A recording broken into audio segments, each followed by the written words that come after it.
Dead Dance, released in 1994 for the Nintendo Super Family computer courtesy of Jellico, is a one-on-one fighting game in a long line of fighting games that came along the woodworks after the success of that one game there. Chances are you might have already seen this game around these parts for the Super Nintendo, except under a much different name, TUFF E NUFF, with some notoriously hideous cover art. The differences between the two games are somewhat marginal, but in terms of the actual gameplay, they're more or less the same. Dead Dance, which may or may not be named after the dancing zombies in Monster Party, is a one-on-one fighting game where you can play as one of four main protagonists, dubbed the remaining champions of the world who are strong enough to face off against the evil emperor dude in this post-apocalyptic universe or something.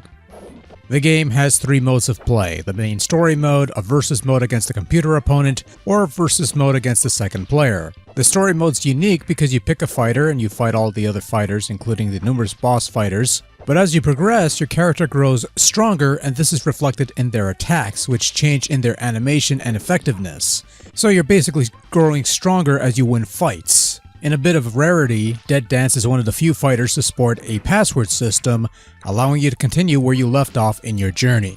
In terms of the actual fighting, each character has the usual array of 2 punches, 2 kicks, a couple throws, and at least a couple special moves that are done with the usual quarter circles, charging, and other such motions associated with these sorts of games.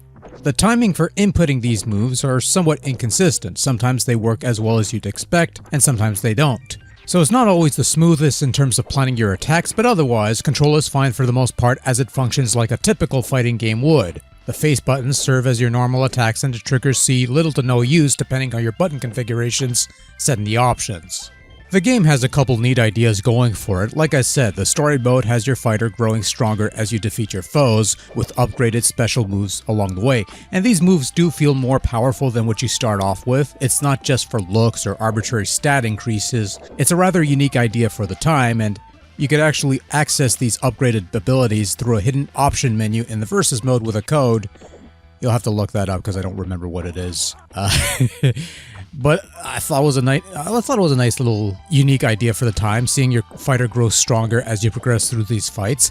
A pity that these moves tend to be spotty in response time, but what's also a pity is that you only have 4 playable characters to choose from. Not only in the story mode, which makes the most sense because these are the 4 heroes you're stuck with, but also in the versus modes, which doesn't quite make as much sense because you figure that would be the one area where you can fight everybody and play as everybody, but there is a code that lets you play as the bosses in the versus modes, but the fact that you would lock this behind a code is somewhat baffling when really there's no reason for it, except for the last boss, but fuck him. Dead Dance is a fine looking fighter. You've got some derivative yet decent looking character designs who look sizable enough by SNES standards, or Super Famicom, but whatever, it's the same thing. And they animate well enough, I suppose. Probably being a little generous there, but whatever. I do like some of the stages you fight in, which range from outdoor temple settings and candlelit interiors to missile silos and such. Those are pretty good fight arenas, so to speak. One neat thing is that as fighters edge closer to defeat, they'll start to bleed and begin to wear the proverbial crimson mask. Something that was dropped from the TUFF E NUFF version because at the time, video games in America was still considered to be kids stuff despite many points to the contrary, or something. So I could appreciate that little detail in making these characters more battle-ravaged as they grow weaker, as it's not something you see often around this time outside of, say, the occasional Neo Geo fighter. I think Art of Fighting did something similar. It's a nice touch regardless. Also something exclusive to Dead Dance that you didn't get in TUFF E NUFF: pre-fight and post-fight dialogue, which gives the fights a little more depth even if the lines themselves are somewhat simplistic fare and something you'd miss out on playing the localized version.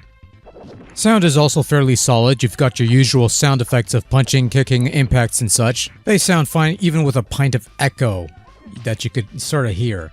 There's also some vocal bits to go along with some of the special moves and grunts, but these are somewhat muffled and hard to make out at times, which is not something I'd expect from a game on the Super Famicom / Super Nintendo. Music's pretty good though, some upbeat stuff, some dramatic stuff, perfectly suitable for the game world you're trying to save or something to that extent. Overall, Dead Dance, or Tough Enough, or whatever you want to call it, is not bad for a second-rate fighter of sorts. It might not have the most polished controls when it comes to special moves and the limited roster selection, as well as the hoops needed to open that up for the two-player modes hurt it somewhat, but otherwise it's a perfectly competent and somewhat enjoyable little fighting game on the Super NES.